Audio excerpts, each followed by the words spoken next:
आप सभी को सादर नमस्कार। द विद्यांजलि यूट्यूब चैनल पर आप सभी का हार्दिक स्वागत और अभिनंदन। आज के इस सेशन की शुरुआत हम लोग श्री हरिवंश राय बच्चन जी की इस कविता से करेंगे। जब नाव जल में छोड़ दी, तूफान में ही मोड़ दी, दे दी चुनौती सिंधु को, फिर धार क्या मझधार क्या। कह मृत्यु को वरदान ही, मरना लिया जब ठान ही, फिर जीत क्या फिर हार क्या। जब छोड़ दी सुख की कामना, आरंभ कर दी साधना, संघर्ष पथ पर बढ़ चले, फिर फूल क्या अंगार क्या। संसार का पीपी गरल, जब कर लिया मन को सरल, भगवान शंकर हो गए, फिर राख क्या श्रृंगार क्या। जब हम लोग अपने इस सेशन में आगे बढ़ चले हैं तो फिर अब हमें धार और मझधार की चिंता नहीं करनी चाहिए। पुनः आप सब लोगों का हार्दिक स्वागत है। आज की इस सेशन में हम लोग केमिस्ट्री के कुछ बेसिक एस्पेक्ट पर हम लोग बात करेंगे और इस बेसिक एस्पेक्ट में हम लोग मटेरियल, एटम, मॉलिक्यूल, आयंस, इन सब टर्मिनोलॉजी को समझेंगे और केमिस्ट्री का बेसिक इंट्रोडक्शन और इंपॉर्टेंस को समझेंगे। तो चलते हैं आज के इस सेशन की शुरुआत में। जैसा कि हम लोगों ने अभी देखा कि आज हम मैटर, मॉलिक्यूल, एटम, आयन, इन सब टर्मिनोलॉजी से डील करेंगे। तो सबसे पहले अगर हम इस केमिस्ट्री को समझने की कोशिश करें तो केमिस्ट्री हमारा मटेरियल साइंस है। आपके मन में क्वेश्चन आएगा कि हमने जो भी साइंस के पार्ट पढ़े हैं वो तो सब मटेरियल साइंस ही है। बिल्कुल सही आप समझ रहे हैं, सब मटेरियल साइंस ही है।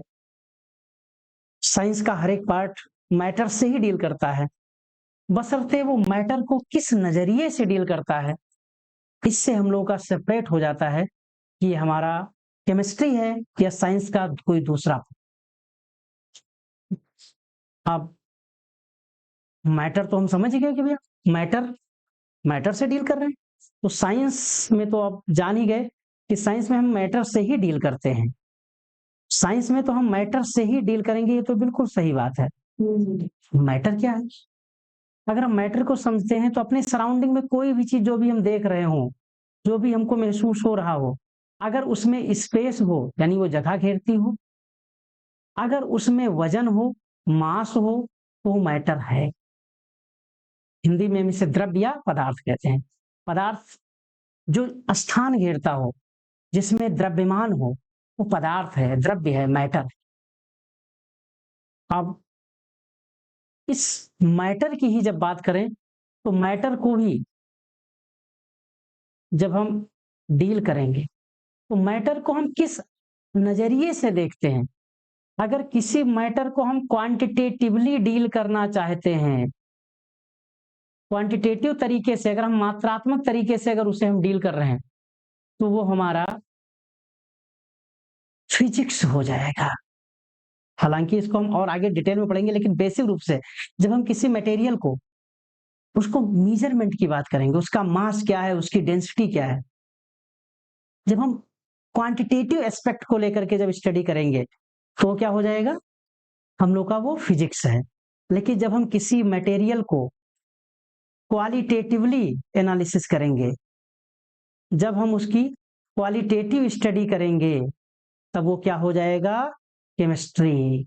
भी शायद ये बात थोड़ा सा कम समझ में आ रही हो, लेकिन किसी भी मटेरियल की क्वालिटेटिव स्टडी हमारी क्या कहलाती है, केमिस्ट्री।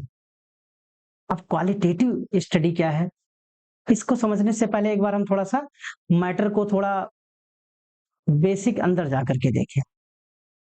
जैसे किसी भी मैटर की हम बेसिक यूनिट लेवल पर अगर हम जाएं, यूनिट लेवल पर अगर जाएं तो यूनिट का मतलब हुआ कि जैसे अगर हम बात करें, कोई बिल्डिंग मेरे पास है, तो अगर कोई बिल्डिंग हमारे पास है तो उस बिल्डिंग को अगर हम देखें तो बिल्डिंग किससे मिलकर के बनी होती है, बिल्डिंग बनी होती है रूम से।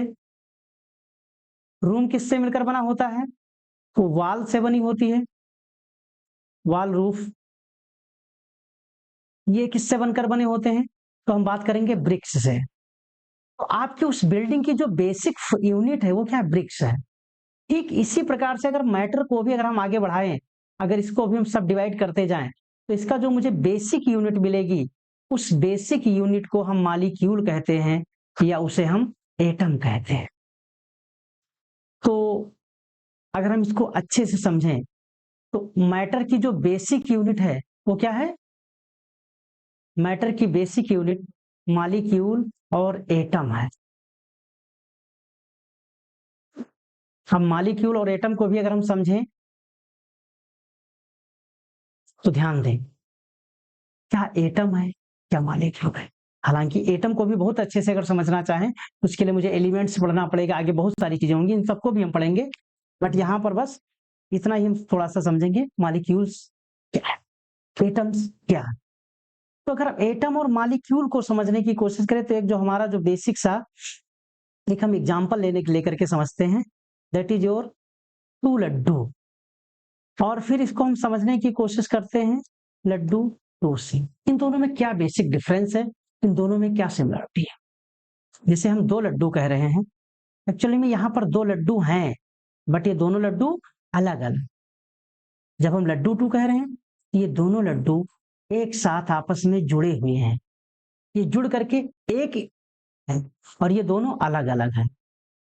जब ये अलग अलग हैं तो ये एटॉमिक स्टेट में है, यानी ये क्या है, एटम्स हैं, और जब ये कंबाइन हो जा रहे हैं फिर ये क्या है, मॉलिक्यूल्स है। समझ गए मेरी बात? एटम से मॉलिक्यूल बनने की जो प्रोसेस है, एटम से हम मॉलिक्यूल कैसे बनाएंगे, या मॉलिक्यूल को हम एटम में कैसे कन्वर्ट करेंगे, एक एटम का दूसरे एटम के साथ कैसा इंटरेक्शन होता है, वो कैसा व्यवहार करता है, एक मॉलिक्यूल दूसरे मॉलिक्यूल से किस प्रकार का व्यवहार करता है, तो एटम से मॉलिक्यूल, मॉलिक्यूल से एटम, या एक मैटर का दूसरे मैटर के साथ किस तरह का इंटरेक्शन है, इन सब की जो स्टडी है वो केमिस्ट्री है। ध्यान दें, हम मैटर की स्टडी तो हम फिजिक्स में भी करते हैं, बट हम फिजिक्स में मैटर को हम क्वांटिटेटिवली डील करते हैं, उसकी मात्रात्मक वैल्यू को ध्यान में रखते हैं, उसका द्रव्यमान इतना है, उस पर इतना फोर्स अप्लाई किया तो ये हुआ, इतनी उसकी डेंसिटी है, इस सब की बात करते हैं। लेकिन हम यहाँ पर किसी मैटर को, उसकी प्रॉपर्टी क्या है, वो कैसा दिख रहा है, लिक्विड है, सॉलिड है, गैस है, कलर उसका कैसा है, वो एक दूसरे के साथ कैसे रिएक्ट करता है, वो कैसे एक दूसरे में कन्वर्ट होता है, इन सब की स्टडी करते हैं। यानी इट मींस हम मैटर को क्वालिटेटिवली डील करने की हम कोशिश करते हैं। अब जब हम इस क्वालिटेटिवली डील करेंगे, और इस क्वालिटेटिव स्टडी को हम केमिस्ट्री कहते हैं, और इसी को समझते हुए अगर हम इसको डिफाइन करने की कोशिश करें तो द कंपोजिशन, इस परिभाषा को आप अच्छे से देखिए, कंपोजिशन, कंपोजिशन का मतलब संगठन, किससे मिलकर बना है, प्रॉपर्टी, फिजिकल अपीयरेंस उसका क्या, सॉलिड, लिक्विड, गैस, किस फिजिकल स्टेट में है, कलर क्या है, वाटर में सॉल्युबल है, किस में सॉल्युबल है, इनसॉल्युबल है, या वो एक दूसरे के साथ किस प्रकार रिएक्ट करता है, इसका स्ट्रक्चर क्या है, स्ट्रक्चर पर हम लोग डील करेंगे। एक एटम दूसरे एटम से जब कंबाइन होता है तो मॉलिक्यूल बनता है, तो कैसे कंबाइन होता है, उसका स्ट्रक्चर क्या होता है, और साथ ही साथ एक मैटर का दूसरे मैटर में, या एक फेज से दूसरे फेज में जो ट्रांसफॉर्मेशन है, इन सब की जो स्टडी है वो क्या है, केमिस्ट्री है। ध्यान से देखें, मैटर की कंपोजिशन, प्रॉपर्टी, स्ट्रक्चर और ट्रांसफॉर्मेशन की स्टडी ही केमिस्ट्री है। और अगर हम मैटर को समझें तो मैटर मॉलिक्यूल या एटम से मिलकर के बना होता है, और अगर हम एटम और मॉलिक्यूल को समझें तो जब एटम कंबाइन होता है तो मॉलिक्यूल बनता है, यानी मॉलिक्यूल से एटम छोटा होता है। लिखने में भी कोशिश करिए कि एटम छोटे फॉन्ट में है और मॉलिक्यूल बड़े फॉन्ट में है। वैसे भी देखो, नंबर ऑफ अल्फाबेट भी मॉलिक्यूल में ज्यादा है और नंबर ऑफ अल्फाबेट एटम में कम है, तो यहाँ से भी समझ सकते हो, लेकिन हिंदी में गड़बड़ हो जाएगा। हिंदी में मॉलिक्यूल को क्या कहते हैं, अणु, अब यहाँ अल्फाबेट काउंट करेंगे तो गड़बड़ हो जाए। एटम को क्या कहते हैं, परमाणु। तो अब आप जिस भी जैसे भी समझ पाए, हिंदी में समझते हैं तो उसका उल्टा समझ ले, और अंग्रेजी में ऐसा, अंग्रेजी में अच्छा है, मॉलिक्यूल में ज्यादा एटम है, सॉरी ज्यादा अल्फाबेट है, यानी ये थोड़ा बड़ा है, यानी बहुत सारे एटम इन्वॉल्व होंगे तब मॉलिक्यूल बनेगा, एटम छोटा है, एटम। अब एटम और मॉलिक्यूल एक दूसरे में इंटर कन्वर्जन, उनकी प्रॉपर्टी, इन सब की जो स्टडी है वो केमिस्ट्री है। इसका मतलब हमारे सराउंडिंग में जो कुछ भी दिखता है वो तो सब मैटर ही है। अगर वो मैटर है, अगर हम उसको इस क्वालिटेटिव पॉइंट ऑफ व्यू से ट्रांसफॉर्मेशन, प्रॉपर्टी, स्ट्रक्चर, कंपोजिशन के पॉइंट ऑफ व्यू से देखें, इट मीन्स हमने केमिस्ट्री की बात कर दी। तो हमारे सराउंडिंग में जो कुछ भी दिख रहा है सब जगह तो केमिस्ट्री इन्वॉल्व है। हम सुबह सोकर उठते हैं, हम एक केमिकल कंपाउंड से डील करते हैं, डील किया, मुलाकात होती वाटर, वो भी केमिकल सब्सटेंस है, हाइड्रोजन ऑक्सीजन से मिलकर बना है। फिर हम आगे हैंड वॉश, सोप, डिटर्जेंट, ये सब केमिकल ही तो है। हम ब्रश करते हैं, हम टूथपेस्ट यूज करते हैं, टूथपेस्ट सॉल्ट का मिक्सचर ही तो है, ब्रश एक तरह की प्लास्टिक ही तो है। हमारे सराउंडिंग में जो कुछ भी दिख रहा है वो सब के सब क्या है, केमिस्ट्री ही तो है। यानी केमिस्ट्री हर जगह है, जहां मटेरियल है वहां केमिस्ट्री है। बस मटेरियल को अगर हम नजरिया बदल दें, क्वांटिटेटिव नजरिया फिजिक्स है, क्वालिटेटिव नजरिए से देखेंगे केमिस्ट्री है। इसका मतलब केमिस्ट्री सब जगह है। और सब जगह में अगर हम देखें तो हमारे एग्रीकल्चर में यूज हो रही है, एग्रीकल्चरल साइंस हम पढ़ते हैं, agriculture chemistry, agro chemistry, environmental chemistry, biological chemistry, biomolecules, forensic science में खूब यूज होता है। फार्मास्यूटिकल केमिस्ट्री में तो इसका तो खूब बढ़ चढ़ कर हम लोग भी अक्सर यूज करते हैं। कुछ आप दवाइयां लेने गए, दवाई लेने गए, नाम आप कुछ बोल रहे हैं, मेडिकल स्टोर वाला बोलता है भैया इसका केमिकल फार्मूला सेम फार्मूले का है लेकिन सेम नाम की दवा नहीं मिल रही, आप ऐसा कुछ समझते हैं। मेटलर्जी, मेटल्स के एक्सट्रैक्शन से रिलेटेड सब जगह केमिस्ट्री ही तो इन्वॉल्व हो रही है। इसका मतलब अगर केमिस्ट्री की बात करें तो केमिस्ट्री सब जगह है, जहां मटेरियल है वहां केमिस्ट्री है। डिफरेंस बस इतना है कि उसको देखने का नजरिया बदलिए, सब्जेक्ट बदल जाएगा। अब अगर हमें केमिस्ट्री सीखना है तो केमिस्ट्री सीखने से पहले हम लोग एक छोटे से प्रश्न से हम अपनी बात को आगे बढ़ाएं। प्रश्न हमारा ये है, अगर हम कोई लैंग्वेज सीखना चाहते हैं तो उस लैंग्वेज को सीखने के लिए सबसे पहले हम अल्फाबेट सीखते हैं। क्या अल्फाबेट का सीखना लैंग्वेज सीखने के लिए जरूरी है? अगर हम किसी लैंग्वेज को जानना चाहते हैं तो सबसे पहले उसका हमें अल्फाबेट सीखना होगा? अगर हाँ तो हम, अगर हाँ, अगर हाँ का कोई लॉजिक ही नहीं है, पक्का यस, अगर हमें कोई लैंग्वेज सीखना है तो मुझे उसका अल्फाबेट सीखना ही पड़ेगा। क्योंकि अगर आपको याद हो, जब भी आप क्लास फर्स्ट में गए हो, केजी में गए हो, नर्सरी में गए हो, जब भी आपकी स्कूलिंग की शुरुआत हुई होगी, उस समय सबसे पहले जो टीचर मिले होंगे, जो मैम मिली होंगी, वो आपको अल्फाबेट से ही तो आपकी मुलाकात हुई होगी। आ से अनार, बा से बकरी, आ से आम, ई से इमली, का से कबूतर, खा से खरगोश। हम अल्फाबेट ही तो सीखते थे और फिर उस अल्फाबेट को मिलाते थे। फिर वो प्रक्रिया करते करते आज हम लोग हिंदी अंग्रेजी अच्छे से पढ़ लेते हैं। इंग्लिश पढ़ने की बारी आई तो इंग्लिश वाली मैम ने A for apple, B for ball, C for car, D for dog, खूब सिखाया है, लिखना पढ़ना सिखाया। क्योंकि अगर आप ये सोचो कि बिना अल्फाबेट सीखे इंग्लिश सीख लो, बिना अल्फाबेट सीखे अंग्रेजी हिंदी सीख लो, इम्पॉसिबल। इसका मतलब है हम केमिस्ट्री में भी केमिस्ट्री को एज अ लैंग्वेज मानते हैं, पीरियोडिक टेबल को एज अ अल्फाबेट चार्ट मानते हैं। और पीरियोडिक टेबल में ये जो एलिमेंट्स हैं, ये जो HEBE, TI, ये सब जो हैं जिनका अपना अपना नंबर है, ये सब अल्फाबेट है। केमिस्ट्री क्या है? केमिस्ट्री तो हमारा एक लैंग्वेज है। ये जो आपने पीरियोडिक टेबल देखा है, समझो अल्फाबेट चार्ट है, और इसके अंदर जो एलिमेंट्स रखे गए हैं वो आपके अल्फाबेट हैं। अब आपको कहने की कोई ज़रूरत नहीं है, बताने की कोई ज़रूरत नहीं, आप समझ चुके होंगे। अगर आपको केमिस्ट्री सीखना है, तो अल्फ़ाबेट को जानना होगा।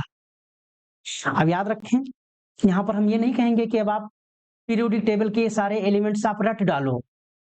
H का मतलब hydrogen, Hg helium, lithium, beryllium, boron, carbon, रटो नहीं।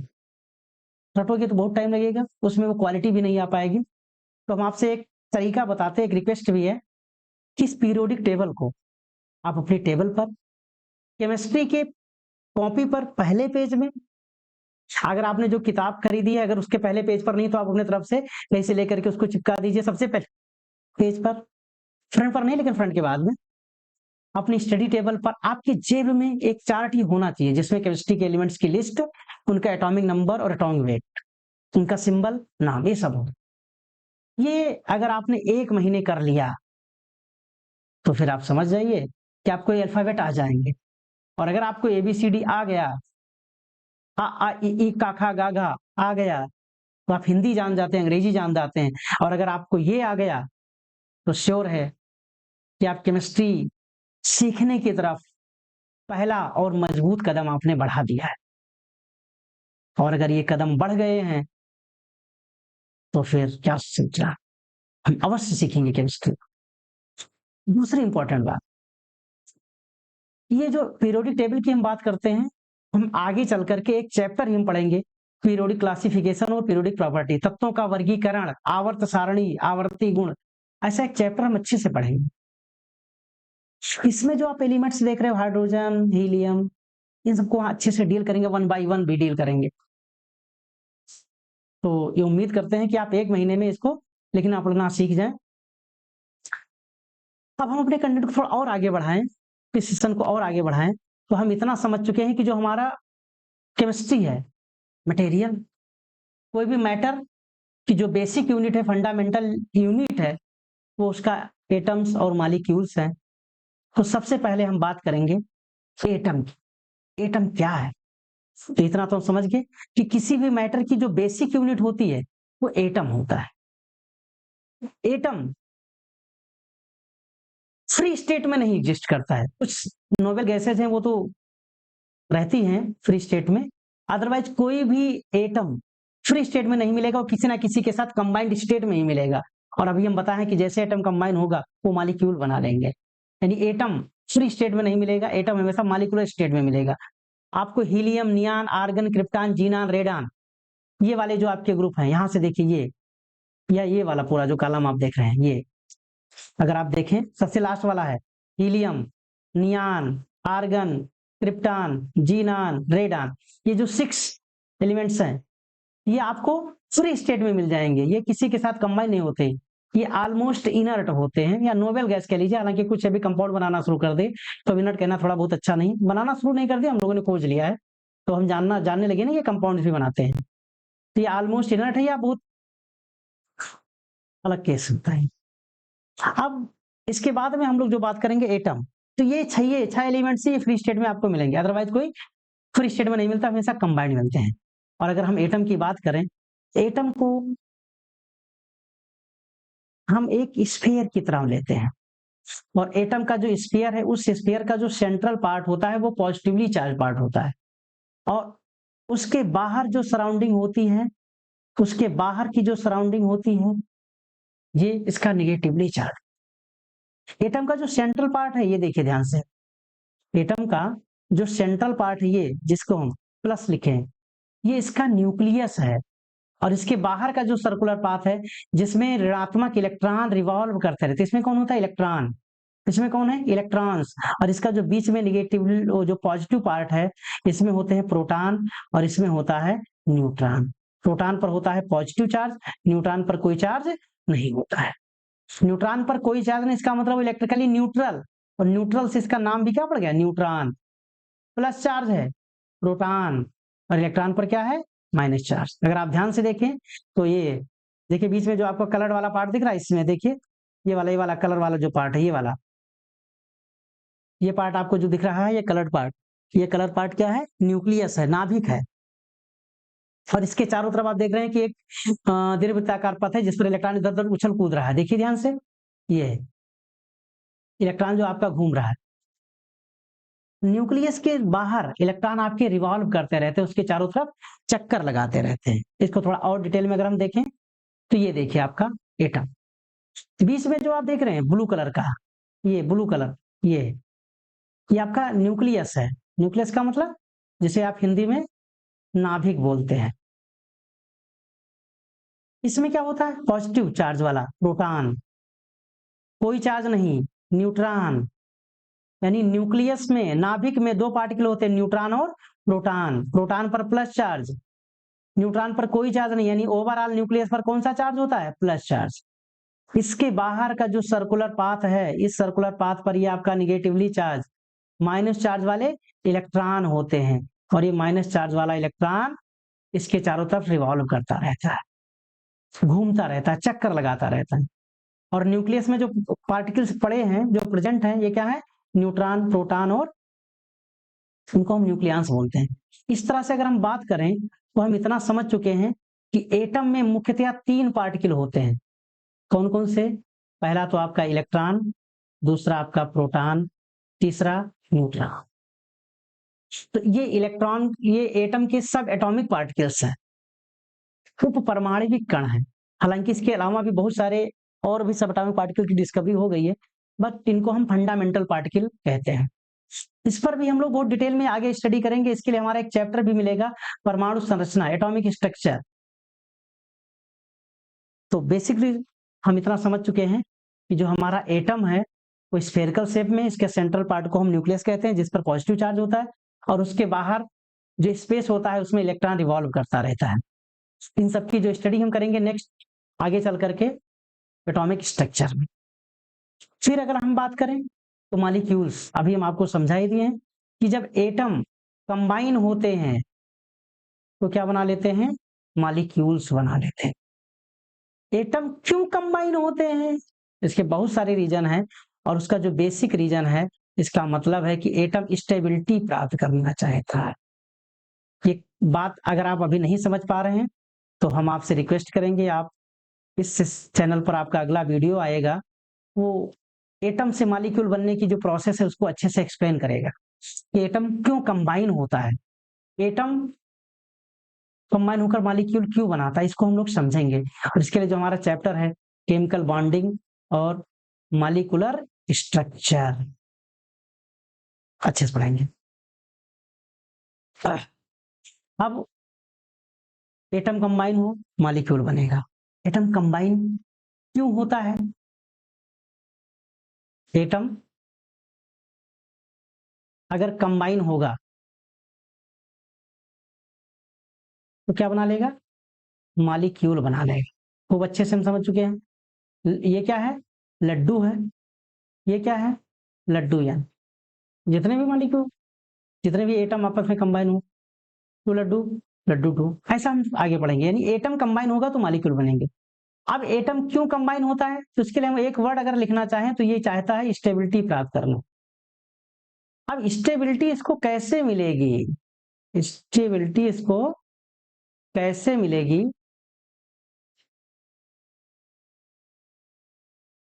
इन सब के अलग अलग थ्योरीज हैं जिनको हम केमिकल बॉन्डिंग और मॉलिक्यूलर स्ट्रक्चर नाम से जो चैप्टर है इसमें हम डील करेंगे। बट यहां पर हम थोड़ा सा एक कुछ डिस्कस करने की कोशिश करेंगे। जब एटम कंबाइन होना चाहता है, बेसिक कॉन्सेप्ट की हम बात कर रहे हैं, जब एटम कंबाइन होकर मॉलिक्यूल बनाना चाहता है तो वो एटम इलेक्ट्रॉनिक एक्सचेंज करता है। इलेक्ट्रॉनिक एक्सचेंज, इलेक्ट्रॉन का लेन देन करता है। एक एटम दूसरे एटम के साथ इलेक्ट्रॉन का लेन देन करता है। ये मॉलिक्यूल या बॉन्डिंग का बेसिक कॉन्सेप्ट है। इस पर हम थोड़ा सा डिस्कस करके हम आगे बढ़ेंगे। अब इलेक्ट्रॉनिक एक्सचेंज करता है, इलेक्ट्रॉन का लेन देन करता है। तो इलेक्ट्रॉन का लेन देन भी 3 तरह से। एक तो है कंप्लीट ट्रांसफर, कि सिटी माने complete transfer of electron. 2 atom हैं, एक अपना इलेक्ट्रॉन देगा, दूसरा एक्सेप्ट करेगा। यहाँ पर दो प्रोसेस, एक एटम रिमूव करेगा, रिमूवल ऑफ इलेक्ट्रॉन, एक इलेक्ट्रॉन एक्सेप्ट करेगा, एक्सेप्टेंस ऑफ इलेक्ट्रॉन। यहाँ दो फिनोमिनन होती है, इलेक्ट्रॉन का रिमूवल और इलेक्ट्रॉन की गेनिंग। तो जब इलेक्ट्रॉन का कंप्लीट ट्रांसफर होगा, ये भी एक तरीका है, जिसमें देने वाले पर पॉजिटिव चार्ज, लेने वाले पर निगेटिव चार्ज।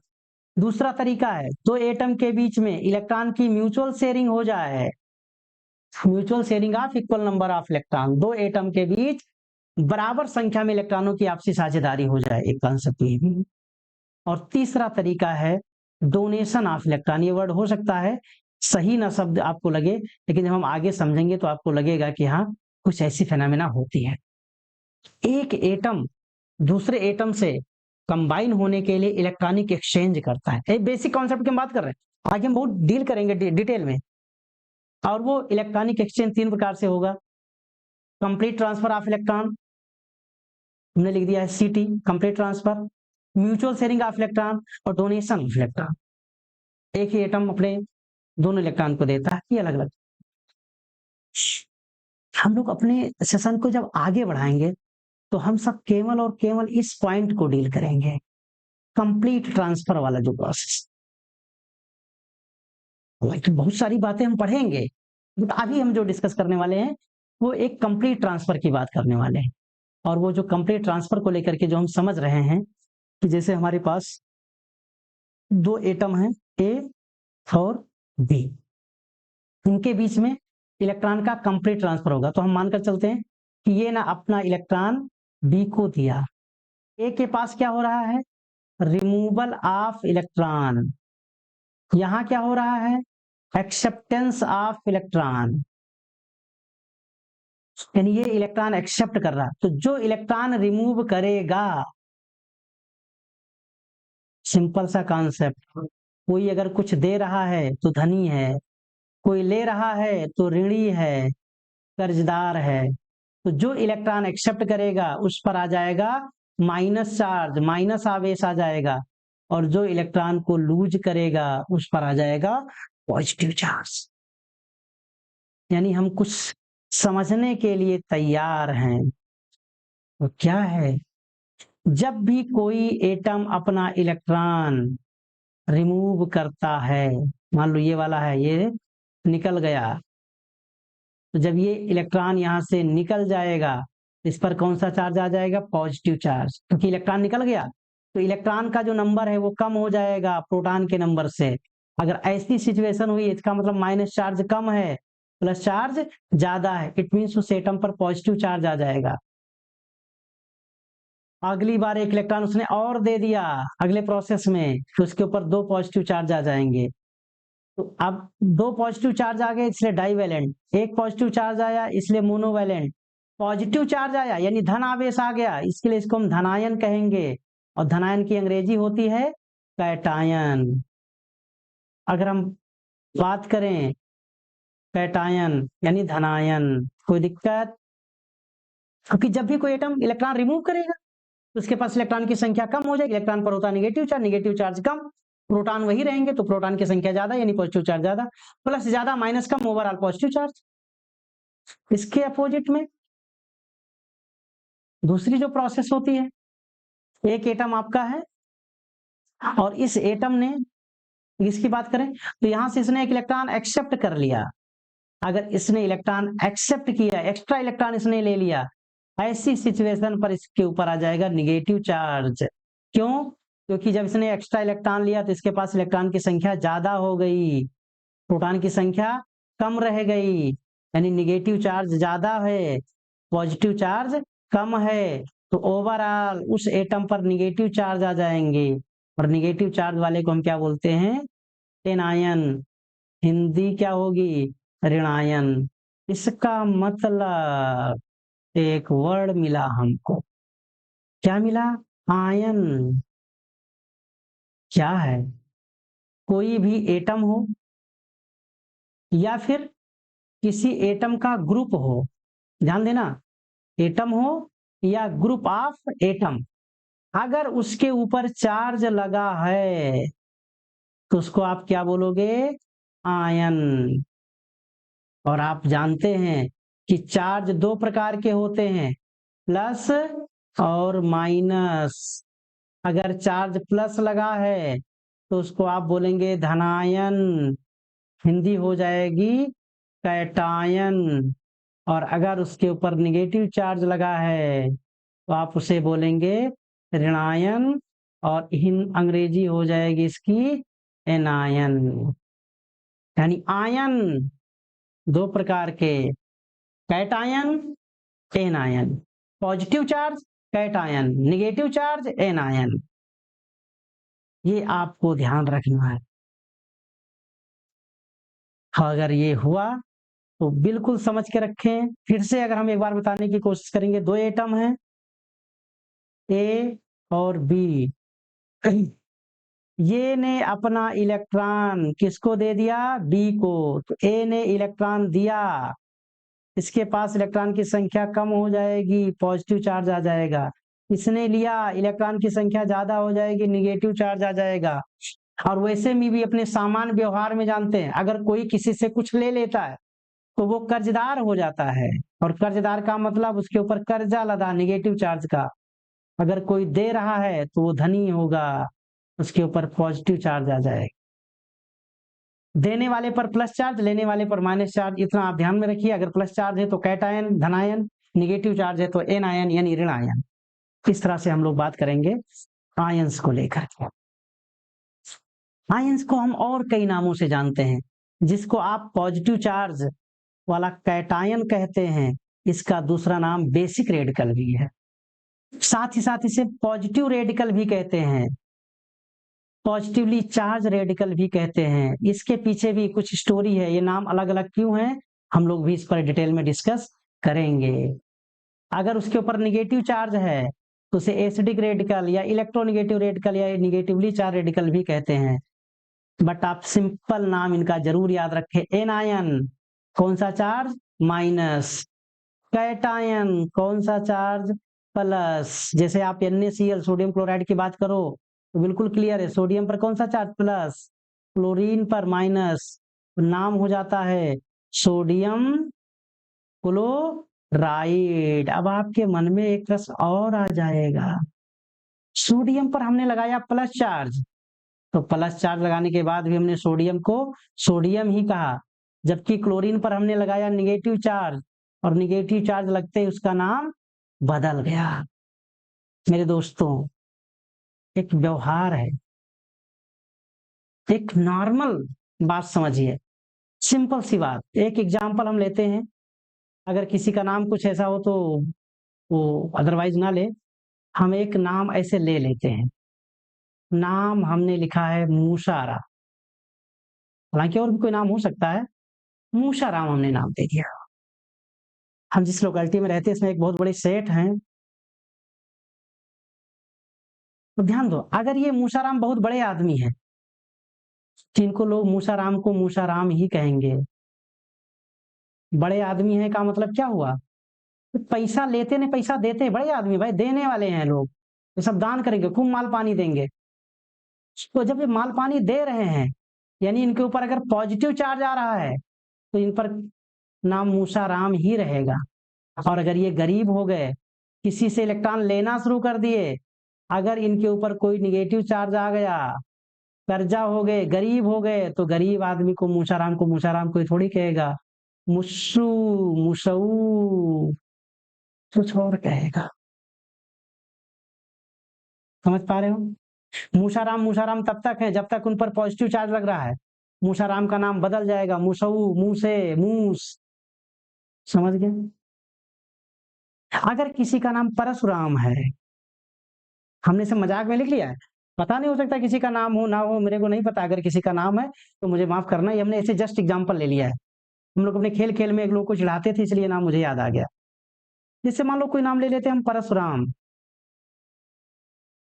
तो अगर परशुराम का नाम परशुराम है, अगर ये धनात्मक हैं, बड़े लोग हैं, प्लस चार्ज लगा हुआ है, तो इनका नाम परशुराम ही रहेगा।